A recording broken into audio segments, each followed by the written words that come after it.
Today we're going to be talking about using BloodHound as a defender, kind of taking tips from the red team. Been doing red teaming penetration testing for the last 10 plus years, and going to kind of try to share my experience on sort of how I do that. Hopefully you can go back as a defender and find this stuff on your own, because I think there's a lot of interesting, cool things you can do. A little bit about me. I'm the CTO of Breakpoint Labs for the past 9 years. And like I said, I hack stuff for a variety of customers. It's DoD, federal government, commercial customers all over the place. I come from a background in systems and administration, incident response, and malware analysis. What drives me is really finding like high impact, complex vulnerabilities. And I should issue a warning here too that the journey we're about to go on with Active Directory here, you might find yourself after this talk, a few months go down where it's Friday and Saturday night and you're auditing AD controls and liking it. I think I'm going to show you guys some stuff here that's pretty fun. So the first question, this is one we're going to come back to throughout the talk quite a bit, is who in my domain has a lot of access? And when I go on networks, this is the question I often ask myself, and the answer changes. And most people don't have the full picture here. Of course, the domain admins have a lot of access. Your IT staff has a lot of access. But answering that question in a total form here, it involves a lot more analysis. So I'm going to show you guys how to do that. If you take nothing else from this talk, being able to answer this question for your network will help drive security. So the problem, after a pen test red team, I'm speaking to the defenders, and they're basically running down and chasing vulnerability report data. And it's usually kind of surprising to them. I don't use a vulnerability scanner at all in the pen testing and the red teaming space. So it comes down to, I think, that you're often looking at the wrong thing. Of course, that is still good data and it's still good to do, but the way I'm taking over networks, I'm not really even looking at it. In the pen test report, it's kind of like in an Easter basket, it's kind of like the fake grass. It's good filler data, but it's not the chocolate bunny or the big toys that you want. But I'm going to show you how to extract that from Active Directory. And everything we do here, we're going to kind of be going through BloodHound. We are also releasing a tool called Ad-recon, which I'll talk about here in a second. But in terms of BloodHound, if you've never used it, I'm sure people probably have, but if you've never used it, BloodHound really changed the game. I can't think of too many tools out there that have changed the game, maybe like Burp Suite Professional for web, but BloodHound really changed the game for pen testing, red teaming, and Active Directory analysis. The challenge with it, though, is that it's complex relationship data.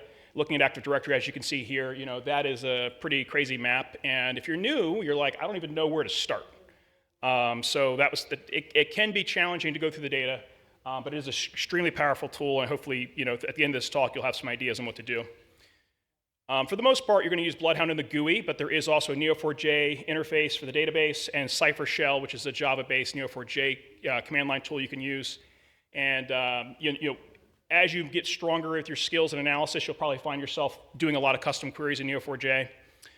What I like about this tool for defenders, though, when I was a defender, I was quite frustrated because I saw these cool hacks and I wanted to go do it. It was kind of like I felt limited because you can't always go hack stuff as a defender, right? Usually you're tied into what you're allowed to do. And the nice thing about BloodHound is it's mostly passive analysis. So you can like really dig in and find a lot of cool vulnerabilities, and you're not really doing anything on the network. You do have to gather the data initially on the network with like SharpHound, but you can add that into your monthly vulnerability management process. It takes like 15 minutes to run, and you'll have the data pulled back, and then you can do a lot of cool stuff. So that's why I think BloodHound's really cool, because as a defender, or even like somebody new you're training, you can't really break stuff, right? You're doing it on a local Kali VM, you can bang on it all day long, and it's a great place to sort of find a lot of good vulnerabilities.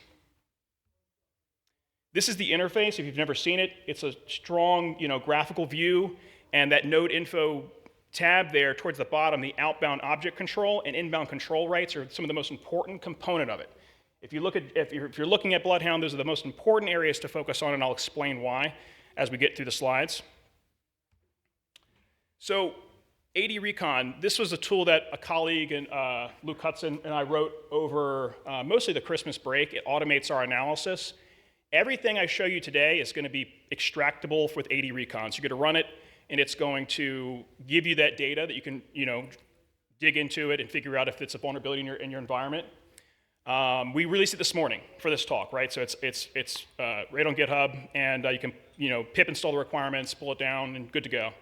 It was built based on everything from like basically Kali. So I think there's like one dependency you have to add for the Neo4j Python driver. And it's built with the BloodHound that's in the Kali repos as well. So if you sudo apt get install BloodHound, it's that version. And we did give you sample data in the GitHub as well from the Goad framework, so game of Active Directory. So if you don't have sample data, you can actually, it comes with the tool as well, so you can pull it down, import it into your BloodHound, and start playing around before you have real network data. This is what it looks like. We'll demo it towards the end of here. I'm not going to go through every line here, but essentially it's printing you out actionable information and making a lot of different data files that are extracting a ton of interesting viewpoints into the network. When I wrote this tool, I was on an engagement, and I went back and ran it, and it found every way I got DA on that network, and I was like, awesome. And then we went back and looked at like the past year of data from other networks, and it found most of every way we got DA. So pretty cool. I think it's doing a lot of actionable stuff. It also has a --dump feature, so what this will do is print out the raw queries with a description. So if you want to modify the query for your liking, you can do that, --dump, and you take these to the Neo4j interface or the BloodHound GUI, and you can modify them. Maybe you need to give like one other data attribute that you might need. You want to change something. That's why I put that in there. I find myself doing that quite a lot. And then we just added this feature called --more help, because you're given this a lot of this data, and sometimes you don't know, well, why is that interesting? Like if you've never done this before, you might not understand why unconstrained delegation is interesting, and what do you do with that? So what I tried to do is put in some, so if --more help will tell you why that's interesting and sort of what to look for in the data. So you don't just see like, oh, this person, and I don't know what to do with them. It can give you some more context as you're learning your sea legs into the offensive space of Active Directory. So, okay, so shifting gears, this is how I do my analysis. When I'm coming on a network, this is what I'll do. The first thing I do is try to understand the environment, and I'm going to walk you through how and why, and then I run down my quick wins, and then I look at the environment from the bottom up. Think about like standard user, how can I go up? And then I look from top down. And this is the part I think most people skip, even in the pen testing, red teaming space, defining who's interesting in the network, and then who can reach those interesting points. And looking from that perspective. So I'll explain how I do that. Understanding the environment. So this is just getting an idea of the lay of the land. How many users, how many computers, how many, the groups, and the different attributes within. You can get an idea of the password hygiene for the environment by taking a look at how frequently passwords are changed and rotated. It's been my experience, I've never really walked in a place that's had good password hygiene in Active Directory. So you, as a defender, could take a look at this and say, hey, you know what? All these accounts aren't meeting our password policy. What's going on? And why does this person have password never expire in HR or IT? Like, they need to meet the password policy. So you could drive some change there, and that is a huge area for reducing risk in Active Directory. But again, getting a good lay of the land, as you're going to see when we go forward, it helps make sense and all the pieces come together when you understand the environment a little bit. Here's the quick wins area that I would say. And again, Ad-recon is going to give you all this data. So it's going to get who can you Kerberos? Are there certificate templates that can be abused? Because if there are, you can masquerade as other users in the environment. And that's just like a common thing I see, that permissions are set up wrong on certificate templates. Do users have excessive permission with admin count false? So in Microsoft Active Directory, it has a concept of admin count being true or false, and additional controls are applied to the true. And if there is somebody that has a ton of permissions and that's false, there's usually easier to get to that person. So I always like target those. There's generally, you most commonly see that with in 2017, AD Connect, Microsoft was making the service account for AD Connect wrong, and they never tagged that correctly as true. But the problem is, they patched it, but if the network's been around since then, they probably had that service account still on the network right now. No one knows it even happened. I bring it up to the admins, they're like, what's this MSOL_ account? I'm like, yeah, well, that's a problem. They don't even know it happened. They've like 8 of them. They don't even know, every time they installed it again, it made a new one. So you're gonna see that. I'm not gonna go through every single one of these, but another one that I like to do when I'm getting on a network is take a look at the enabled accounts that have never authenticated to the network, but they're enabled. So they could, but they just haven't yet. And I always see that. And that's the accounts that have the welcome one, right? That's the accounts that have some weak trivial password. You can usually find that. You probably know your environment, so you can probably take that and be like, why is this account 2 years old, never been logged into? we should clean this up, right? That can be a change you can drive. The attacker is going to probably find the setup guide on the share, find the default password by calling the help desk if it's within the ROE, and just get that, and then log in with these accounts and expand their access. Who has DC sync rights? That's a question, right? Like, do you know that in your environment? Like, people have DC sync rights that you'd be surprised. And again, these are the kind of things that the tool will print out, because these are all actionable things that you can do to either hack or defend Active Directory. So when I talk to people about Active Directory, privilege escalation, attacking, and defending, this is generally the concept they think of in their head, right? You have this standard user, low-level user, they get popped from malware, they're trying to get to DA, right? That's the cookie cutter, approach to privilege escalation. But what's interesting about this is that as an attacker, I often don't want to get domain admin, which is interesting, and a lot of people don't realize that. Can anybody think of a reason why an attacker would not want to be domain admin, or would not want to? That wouldn't be their end goal. Alerting, exactly, right? Perfect, that's exactly right. So alerting, and again, the attacker isn't there necessarily just to get DA. They have some mission objective, right? Or if you're a red team, you have some mission objective. Maybe expand your access, maybe to get access to sensitive data, whatever the mission is, and domain admin is a means to an end, right? It's a great way to do it, and certainly evaluate that path. Don't turn a blind eye here. But if you're just looking at this, it's very limiting. Because the reality is, that might be something I may find that path on a red team, but not touch it. I'm gonna go somewhere else. Where am I gonna go is this way. Carol in HR. Now that's just an example here of somebody in HR that's been around since the dawn of time, and their permissions have grown with their account in a weird way, and I'm gonna get Bob from the help desk. Now, the reason why I put up from the help desk here is that you can pretty much, if you're a defender, I want you to assume your help desk is popped, or they could get popped. It's so easy to do. Because, think about it, if a user gets compromised, they clicked on a link or whatever it is, right? You just have to get a help desk user to come fix something on their box. If it's within ROE, I can't tell you how many times I've, assuming it's an ROE, I've popped the user, broken something on their box to get the help desk to log in, and then I'm stealing the help desk token, and now I'm the help desk. So pivoting to the help desk is like, I want you guys to assume help desk is compromised when you're looking at Active Directory and your BloodHound data. And the help desk, what's interesting is the help desk generally cannot reach the admin count true, or shouldn't be able to. So they can't touch your domain admins. There should be they shouldn't be able to reach the domain admins. So if you got Bob probably can't do anything to DAs, but Bob can hit Carol, and Carol has effectively the same permissions. And again, I may not want to touch DA. I may just want to ride Carol, because Carol's super stealthy, right? No one's thinking, Carol, not raising alarm bells with Carol when you touch Carol or modify stuff with her account, but you're going to raise all sorts of alarm bells from the domain admin account. So that's an interesting concept. I'm going to show you guys sort of how I find the Carols on the network. And remember I mentioned that before, so there's two really key concepts when you're looking at BloodHound Active Directory data, is the idea of outbound object control. That is, what can that object do? And then inbound control rights, that's who can do something to it, right? So these two concepts are very important to sort of conceptualize the permission abuse paths in Active Directory. So just kind of hang on to those in your head. We're moving into the bottom-up approach. So this approach, basically, I like to, mark a user as owned and use that approach of like working from the bottom up. Maybe a standard user, maybe you've had a compromised user from an incident report and you want to like take a look at their permissions that, what could the attacker have done? You basically want to try to look from the lowest level area you can think of, and it goes back to understanding your environment, knowing what groups and things that people are in. But some good ones are just like the domain users group. Pretty much everybody's in there, everyone, the users group. And then take a look at what can that person do. Now what you see on the screen there is the outbound object control for the domain users group on an engagement I did when I was writing this tool. And it says 19,000, which is crazy, because standard users should probably say like 12, meaning they should probably do like 12 things. The fact that they can do 19,000 is incredible.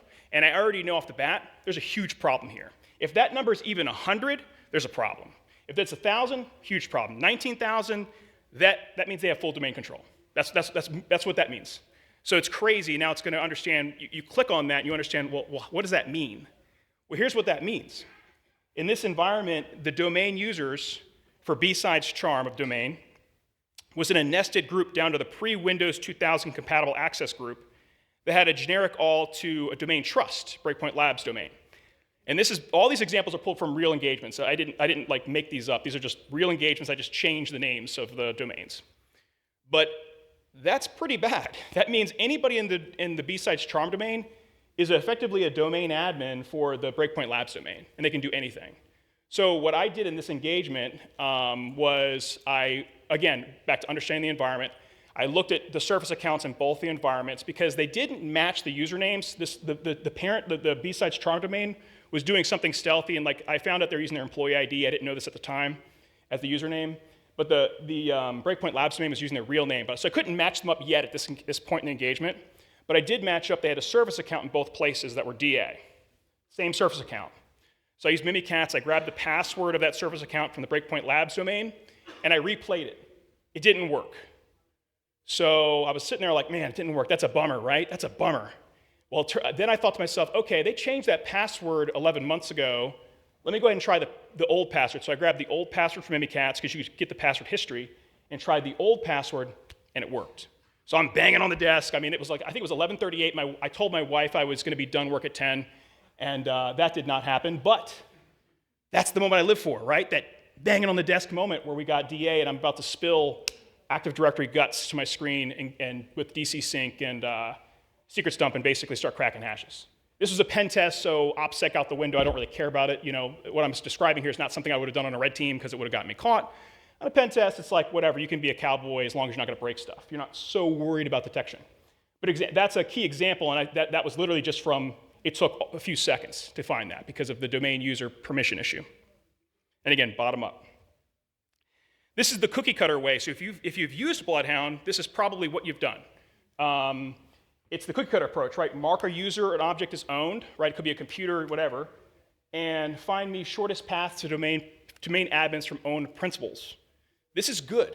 Do this. Continue to do this. So I want you to go back and mark your help desks as owned, mark some standard users as owned, and check these paths out because there might be some things that you need to fix along the way. But we're going to look at what else to do beyond that, like, right? Because if my goal is not domain admin, then you're never going to see the permission abuse path that would bubble out potentially. But that's still important to know how to do. The next thing to know how to do is just the pathfinding feature. So if you click that little road icon there on the right, it's like looks like two roads, like almost like a railroad. That starts a pretty interesting feature in BloodHound where you can basically put a starting point and ending point.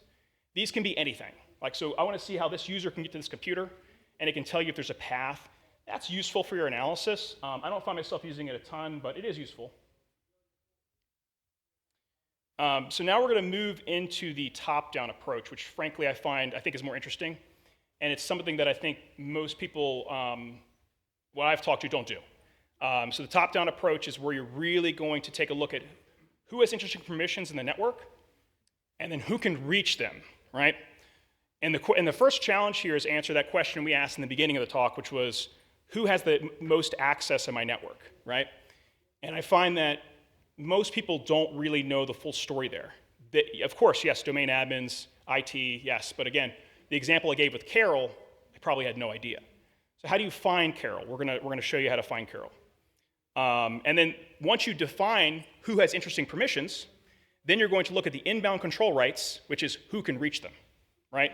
Because if you mark a user as owned and you're trying to get to DAs, you'd have to know what user to mark as owned to see if there's a path. But if you just go to the domain admins group and then look at the inbound control rights, you can actually see who and anybody can reach it. So it is really effective to start at the top and then look at who can actually reach the top from that point. But part of the challenge is knowing who's interesting in the network to evaluate. So who has the most rights? So Ad-recon has a command line switch called -- transitive. And what it's going to do is it's going to get all of the transitive outbound control rights for computers and users. This is going to be a big old list. And it's going to be basically effectively auditing all the permissions for the objects in AD. Now, it sounds like a lot, it is. You're pretty much going to look at the top, right? You're not going to have to look through the whole list because you're going to have what you're going to find in Active Directory is that there's a ton of permission overlap. So like your domain users might say 13 as their outbound rights, and that's going to be like for most of the domain users. So you can like skip a lot of them, grep, grep-v13, right? Pull the 13 out of your data. And you may want to look at just who's up at the very top and focus on them. This does take hours to run, probably 5+. So you run this and you go to bed, come back the next day. But what it gives you is this output file called users outbound transitive rights. And currently it's set up to bring your own command line kung fu, what I've done with the sort command there. But we're going to change the code to sort it based on the top permissions at the top down to the least. But right now it's only it's in the order of how they appear in Active Directory. But we're going to switch that. But until then, you can use this little command line kung fu to organize the data. And what you see here is that Zach, Matt, and that admin service are all domain admins. So their service kind of makes sense, right? I know they're somebody that's interesting. But who doesn't make sense is Carol. Carol's got a boatload of permissions. It's kind of crazy. And that's the kind of stuff I hunt for, because Carol's a great target. People aren't looking for Carol, and I can hide there. And effectively, getting to Carol's usually easier than getting to the DAs. So I wanted a quick shout out to mgeeky. He was the one that really got me thinking about this permission abuse path, like the top-down approach. And I, want to just throw it, give him a quick plug, since it was really him that gave me the idea. And not in person, I just saw his GitHub and was like, this is cool. But these queries do take a long time. So this is Carol in BloodHound. And like I said, Carol's got a ton of access. She's got up there 19,000. And you got to ask yourself, why does Carol have a lot of access? Well, the answer is this. Carol can DC sync BSidesCharm. That's weird. It's pretty weird. The user shouldn't be able to do that. I see this. Now, can anybody think of why might Carol in HR, who has no IT function, be able to DC sync in the domain? Can anybody think of a reason why that might be? By the way, there's no right answer here. I'm just curious if anybody has an idea. Maybe, yeah. Some accounts do need that for that. I think KnowBe4, their service account that needs to DC sync for that. So that is a valid reason why you might have a weird account there. The reason that I think maybe in this instance, since she doesn't have an IT function, might be because, so when you're hacking Active Directory, one of the things that ends up being the post exploitation for an exploit is elevating the permission for a certain user. So if you think of Priv Exchange, that particular exploit back in the day, I don't know that it really works nowadays, but it did for a bit there. The end of that, Priv Exchange, was elevating a user to be able to DC sync or generic all the domain. Now, if you had a pentester, a red teamer, or a real attacker, maybe that's a remnant of that activity, right? Because I'll tell you this: when I'm done the engagement, I want to hide. One of the things I usually do is, if it's a purple team setup, is I'll try to bury in some shadow domain admins effectively, and I'll do this. I'll hide. I'll elevate somebody to have this permission or generic all to the domain, or something that isn't adding them to the domain admins group, because they're monitoring that. Probably automated, and it's probably going to revert the change and alert all sorts of gray log and all sorts of stuff. But I will hide in a regular user. And maybe this is a past threat actor or a past pen tester that didn't do proper cleanup. And then that might have been there for years, and nobody knew. That might have been what the case is here. It could have been any number of reasons, but that is something that I find a lot of people, this light bulb goes off in their head, oh yeah, maybe somebody is trying to maintain backdoor access in the network by elevating somebody in a stealthy way. I do it. And then again, this is to show that Bob from the help desk can reach Carol because she's admin count false. You need your help desk to be able to do stuff to regular users. So that's not surprising, but that's why you also control what regular users can do, right? That's why you don't give them DC sync unless it's by accident or by an attacker. So that's just to show that, hey, I've marked my help desk as owned because I'm assuming they can get popped because I know they can. It's all too easy. And they can get to Carol. And then Carol can DC sync, and at that point, it's game over. DC sync, by the way, if you're not familiar, is essentially being able to replicate Active Directory database, pretending to be a domain controller. That's what we do, secret stump, spill the guts, you're DC syncing generally. There's a lot of ways to do it, but from a secret stump perspective, but that's one of the most common. Wow, we're moving fast too, by the way. Wow, okay, cool. So this is one of the last slides before the demo. So yeah. So this is what I've been recently doing some incident response with BloodHound. I find it quite helpful, so I wanted to also share this context here. Like I mentioned a little bit before, is that if you obviously know the details of the compromise, right? You might know some users and computers involved. You can mark them as owned in BloodHound and start to take a look at what are the paths for that, right? So what we would do is they would become our bottom-up approach. We would take our compromised user computer group and we would mark them as owned and sort of look at their outbound permissions to see like what could they do. If somebody gets an account popped and they have no interesting permissions, okay. But if they can modify or they can reach like 5 different servers, you might want to go investigate those servers, right? They have permission to them, they can RDP in, they're local admin on them, whatever it might be. And in this example, we have 2 accounts, Jaywalker and Jaywalker2. The top Jaywalker has a pretty boring graph. So if you see a 12, that's what a 12 looks like. It's pretty boring. I know it's a snippet, so you can't see everything, but trust me when I say it's boring. There's not much they can do. They're just a part of groups, can't do anything. But Jaywalker2 has it's generic all to BSidesCharm. And again, obviously, if one of these is an incident, that generic all is a lot more interesting, and it might tell you like, oh, okay, maybe they did that, and they've got the whole domain, right? At that point, they got the whole domain.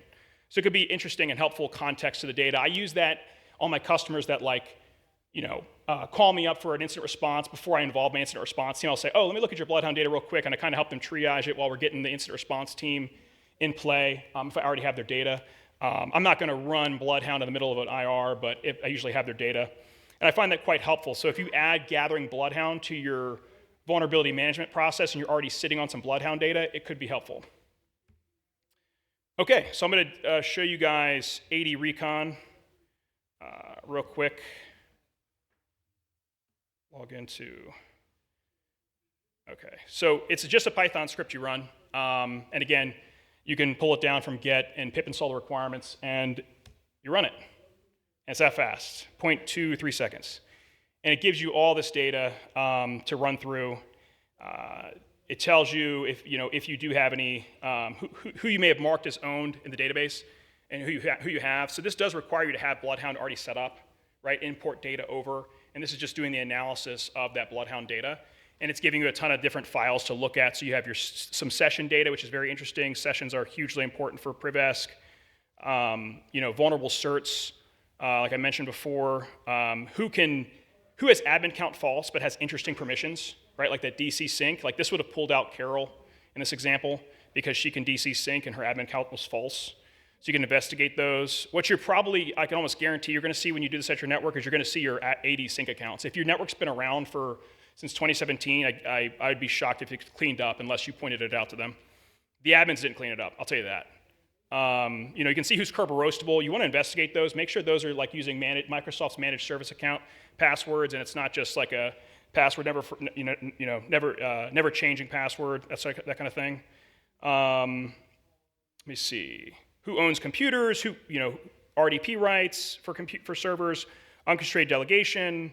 Tons of stuff. So, and again, if you don't know and you're like, I see all this cool data, I'm not sure what to do, we did just add this in the other day to like give you some context. So you can scroll up and say, well, here's what this means for inbound group policy object. I forgot it. We do some GPO stuff and some of the other because there's a -- pathing, which takes about an hour to run, and it gives you like some GPO permissions. What can you do with that? If you can modify the GPO, what could you do? It just gives you some context. So.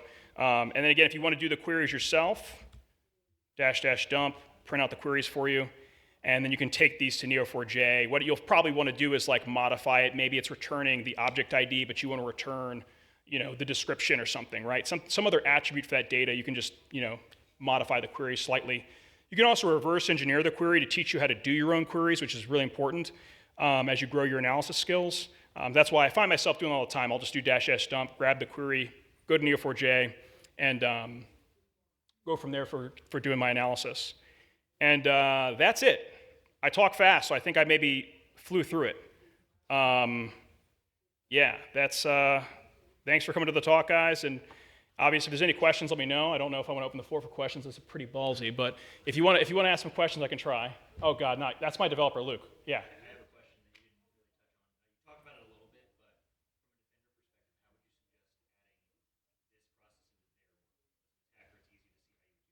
Yeah, as a defender, so what I would do is, it depends on where your organization, but what you pretty much need to do is run SharpHound once a month, I would say. It takes about 10 to 15 minutes to run. I would just get approval to run that during your vulnerability scanning process. And it doesn't need any special permissions. You can run that from a standard user. So if you're already vuln scanning, it's less intrusive than a vuln scan. So I would just work that into sort of the monthly vuln scanning process if you can. And you should have detections for it, by the way, too. So if you don't detect that SharpHound got run, you want to fix that as well. You should be able to detect, that happening on your network as well. But unless you had a better idea. But No, I was going to say, would you generally suggest running it from like the same perspective all the time? there are benefits to running from different perspectives. Like if you have higher privilege level, you will get more session data. And we didn't really talk about sessions too much, but sessions are pretty important for privilege escalating. So the idea of sessions, remember we talked about that help desk, how I popped the help desk? The reason is the help desk created a session on a computer that I compromised. So having more session data does enumerate more priv-es paths. So yeah, if you have the ability to run as a higher privilege user, you're going to get more session data. But, yeah.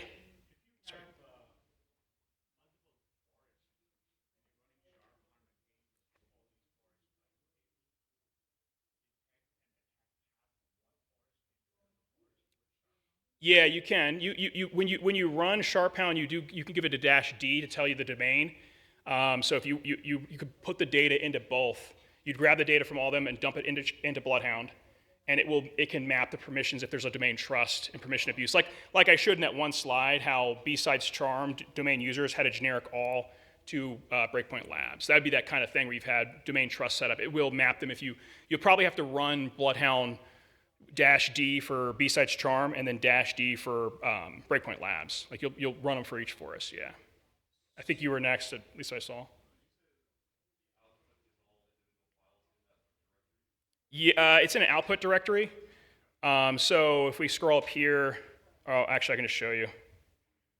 It's pretty, in the output directory, yeah, it is in here. It's in there because I was doing some testing. I ran the old version. The new version does the output in the /output directory, just like this. So all the files are right in /output. We're going to play around with maybe making a --JSON or --HTML, like some reporting formats. Right now, I'm a big fan of the command line and just grepping files, sort unique, awk, sed. So for me, it usually have to fight me to get off the command line. But so that's why they're like all raw text. But I made them like,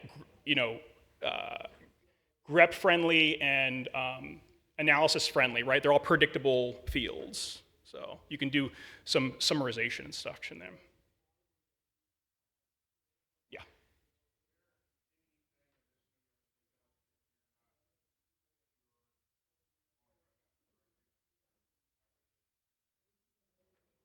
I couldn't hear the last part. If you're not pure.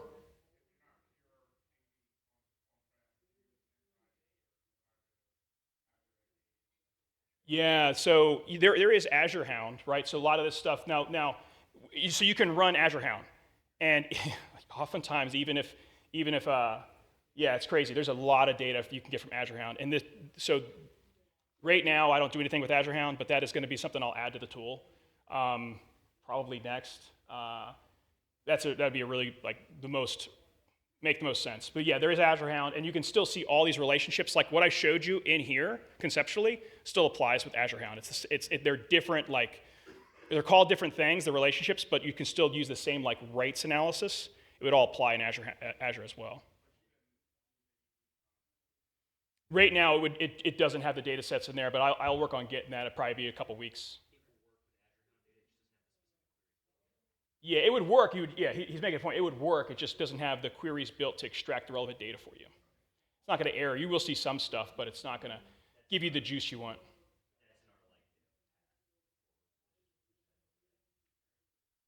Yeah. Okay. Well, thanks for coming out, guys. Appreciate it.